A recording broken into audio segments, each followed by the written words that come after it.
आज आपण आपल्या किचनमध्ये एक वेगळ्या प्रकारची अशी मी तुम्हाला कडव्याची उसळ करून दाखवणार आहे, किंवा त्याला बिरडं म्हणतात, बरीच लोक बिरडं म्हणतात. तर असं मी करून दाखवणार आहे. त्याच्यासाठी हे पहिल्यांदा असे कडवे असतात, लाल कडवे, लाल रंगाचे असतात ते कडवे, आणि पांढरे असतात ते वरणे. आता वरणे किंवा त्याला पावटे म्हणतात, आणि हे कडवे.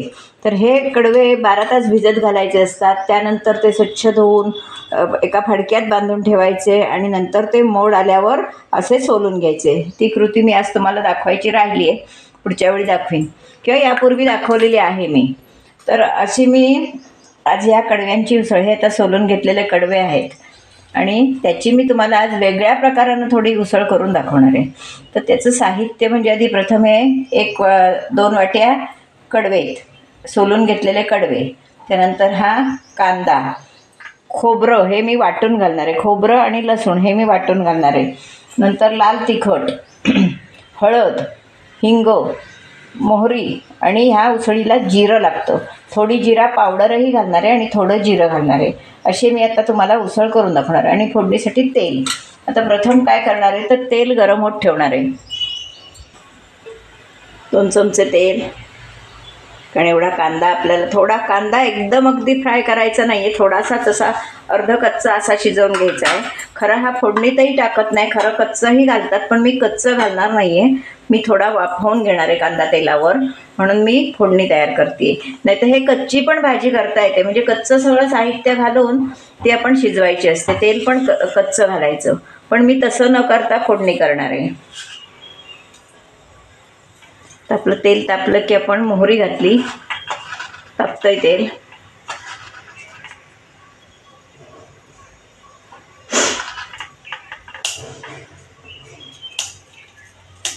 जिरं घातलंय. त्यानंतर हा कांदा घालणार आहे.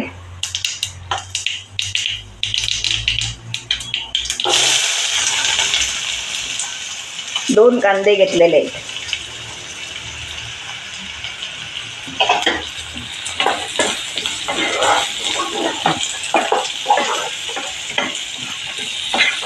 एकदम तळणार नाही, म्हणजे अगदी लाल होईपर्यंत असा कांदा तळणार नाही आहे. त्यावर थोडी हळद घालणार आहे, हिंग घालणार आहे. कुठचाही पदार्थ, कांदा असो काही असो, थोडा हिंग हा हवाच. हिंग घातला आहे. तर हा कांदा मी थोडा परतून घेणार आहे. कच्चा वास तेलाचा सगळ्यांनाच आवडतो असं नाही, त्याच्यामुळे मी फोडणी केली थोडी. तर हे मी तर झाकण ठेवते. आता व्यवस्थित वाफवून घेतलेला आहे, अति तांबडा केला नाही आहे, रंग थोडा अगदी परतून घेतला आहे. त्यावर आता मी या डाळिंब्या घालणार आहे.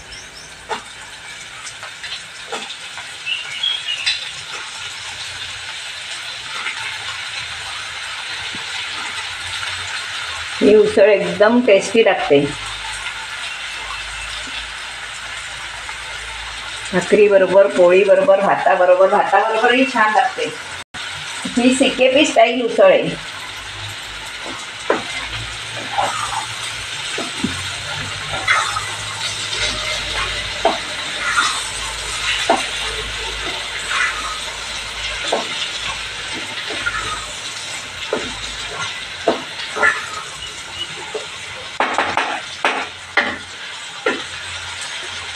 आपण वर झाकण ठेवणार आहोत, चांगली वाफ काढून घेणार आहोत. हे 1 वाटी खोबरं घेतलं आहे. ह्याच्यात आणखीनही खोबरं घेतलं तरी चालतं, ज्याला आवड असेल तर त्याने आणखीनही घेतलं तरी चालतं. मी जरा बेताचंच घेतलं आहे. आणि या 4 लसणीच्या पाकळ्या हे मी वाटप करणार आहे नंतर.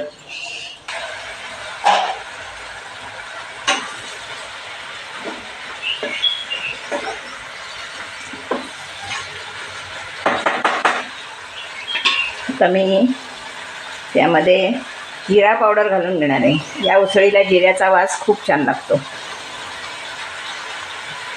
जिरा पावडर, थोडी धना पावडर पण घालणार आहे. मसाले, गोडा मसाला वगैरे काही घालायचं नाही आहे. त्याच्यामुळे धन्या जिऱ्याचाच ह्या उसळीला वास आणि कांदा लसूण आणि गूळ सांगायचा राहिला आहे. महत्त्वाचा म्हणजे गूळ आणि आंबट ते मी घालताना आता तुम्हाला सांगते परत. तिखट आंबट शेवटी घालायचं आहे, त्याच्यामुळे मी आत्ता घालत नाही आहे. तिखट घातलं आहे. मीठ गूळ आणि आंबट हे आपण डाळिंब्या शिजल्यावर घालणार आहोत, शिजत आल्यावर. एकदम वेगळ्या प्रकारची उसळ आहे आणि खूप छान लागते.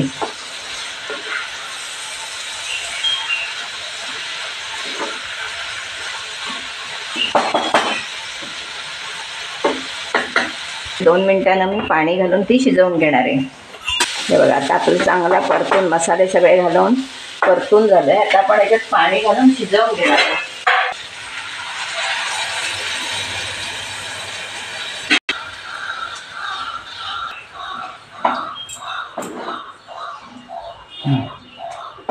आता हे शिजवून घेणार आहे चांगलं झाकण ठेवून. अजून शिजायला हवंय. 75% डाळिंबी शिजली की त्यावर आपण वाटप घालणार आहोत. हे मी इथे वाटप करून घेतलेलं आहे खोबऱ्याचं. हे बघा ते मी नंतर घालणार आहे. ह्याच्यात नारळाचा रस जरी काढून घातला तरीसुद्धा चालतो, तोही छान लागतो. पण हे मग खोबरं परत फुकट जातं, त्याच्यामुळे मग खोबरं बारीक करून घातलं की मिळून येते उसळ. आता आपण हे उघडून बघूया. एक 10 मिनटं झाली आहेत. असं शिजलं आहे ते बघूया. हा छान शिजलं आहे. हे बघा अगदी जवळजवळ पूर्ण शिजत आलेलं आहे. कारण आधी जर गुळबिळ घातला तर काही वेळा डाळिंब्या शिजत नाहीत, म्हणून आपण जवळजवळ पूर्ण शिजत आल्यावरच हे आता मी साहित्य घालते. हे आता मी त्याच्यात चिंच घालणार आहे. याच्यात आमसूल घालतात, मी यात चिंच घातली आहे. त्यानंतर हा गूळ, ह्याच्यात गूळही व्यवस्थित घालतात म्हणजे व्यवस्थितच चव हवी त्याची. आणि मीठ आपल्या अंदाजानं आपल्या चवीनुसार, म्हणून मी शक्यतो हातानं घालते म्हणजे हातानं मला व्यवस्थित चव समजते. घेते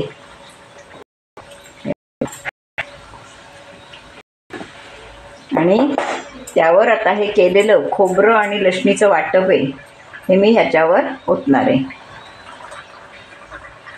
हे पुन्हा चांगलं 5 मिनटं शिजवणार आहे की आपलं हे बिरडं, त्याला बिरडं म्हणतात. बिरडं आम्ही उसळ म्हणतो, पण काही ठिकाणी याला कडव्याचं बिरडं असं म्हणतात. आज वेगळ्या पद्धतीनं तुम्हाला दाखवलं आहे. तर हे चांगलं शिजवून घ्यायचं.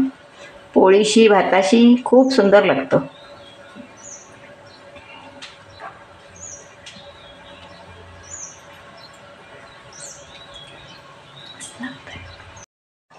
भाजी आपली शिजली आहे का बघूया व्यवस्थित.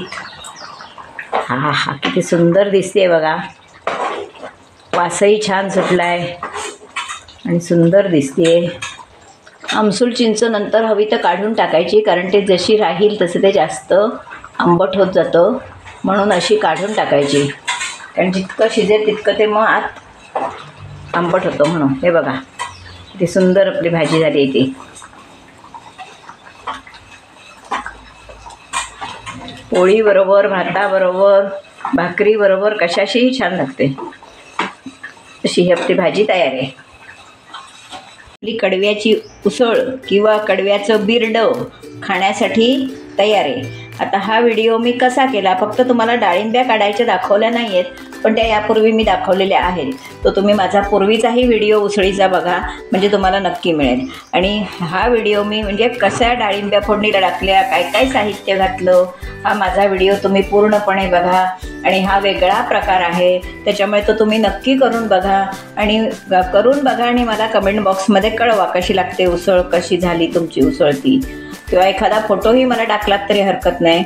आणि माझा व्हिडिओ जर तुम्हाला आवडला तर लाईक करा, शेअर करा, सबस्क्राईब करा, बेल आयकॉन बटन दाबायला विसरू नका. धन्यवाद.